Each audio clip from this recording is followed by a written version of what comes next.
Okay. Um, so,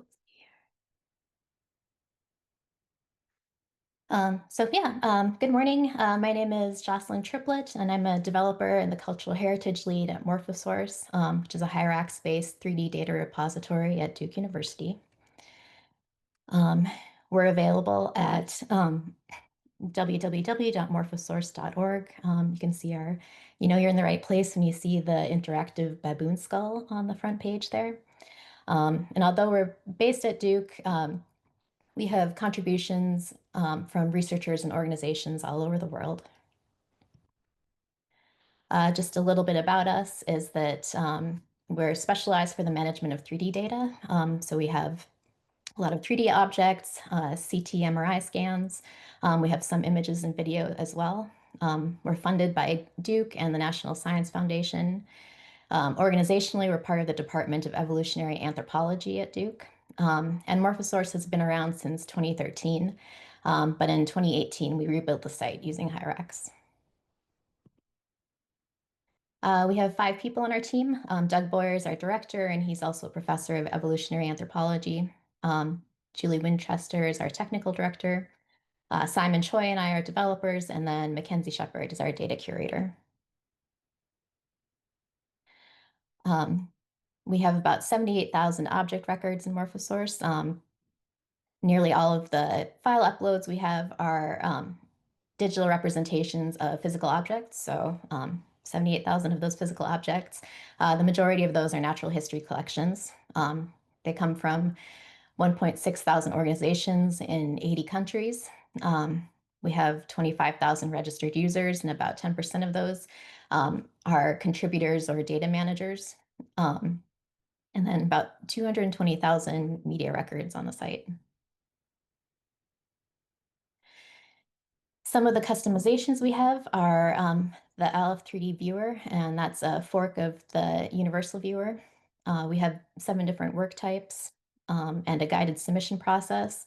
So we kind of call it like the TurboTax process. Users are guided through several different related forms, and then when they get to the end and submit their media, they'll be actually creating several associated work records. We also have a download request and approval process. So some folks, especially some of the organizations, like to have users sign additional usage agreements or check in on what the media will be used for if it's downloaded. So we have a process where they can users can request downloads, and then data managers can approve or dismiss those download requests. We also have 5 different collection types. So organizations, teams, and projects all look fairly similar on the site, and they're all based around collaboration and management of files on the site. But they have slightly different purposes. Sequential section lists and media lists are kind of grouped together as well. Sequential section lists gather together media records that all show slices of a single object. So most of the sequential section lists we have on the site are histological slides from the Museum of Comparative Zoology at Harvard. And then media lists can be created by anybody that registers on the site, and that's just kind of a playlist of somebody's favorite media.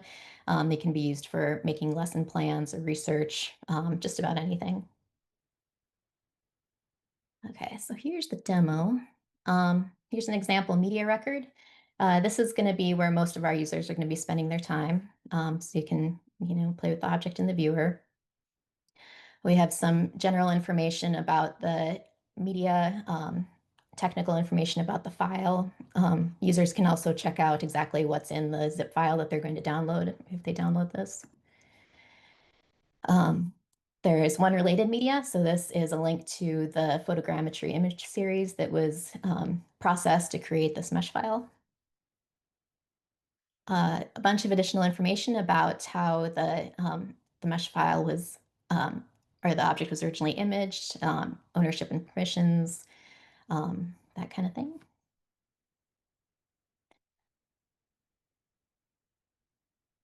Next is an example project. So projects are used for collaborating, for like managing a digitization workflow, or gathering media for publication, usually. Um, we have a lot of like grants that kind of manage their grant activities using projects. So this is a collection that just displays all the media and their related objects together. Users can facet by a whole bunch of different facets here. If you're a project manager, you get this export button. So you're able to export all of the media metadata as a CSV, or get information about download requests or number of page views, that kind of thing. And then last, we've got this is a media list. So these are used just for gathering whatever kind of media you want, and anybody can create these. Um, these are neat because you can just toggle through all the records and view them on the list page without having to go to an individual media record. Um, if you are a list manager, you can rearrange these and save a specific order of records if you want. But it has the same kind of filtering ability and metadata exportability, and that kind of thing.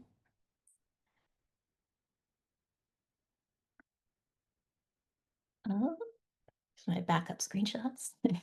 And then, so thank you very much. If you're interested in learning more about MorphoSource, or you have any questions, or you might want to upload some data to our site, you can contact me, or you can contact MorphoSource at duke.edu. We have some documentation available to check out. We have some tutorials on YouTube, and then we also have a community Slack. So I'll paste an invitation to the community Slack in the Sambera Slack, but anyone at any time is welcome to email or ask for an invite otherwise. So I think that's all I've got.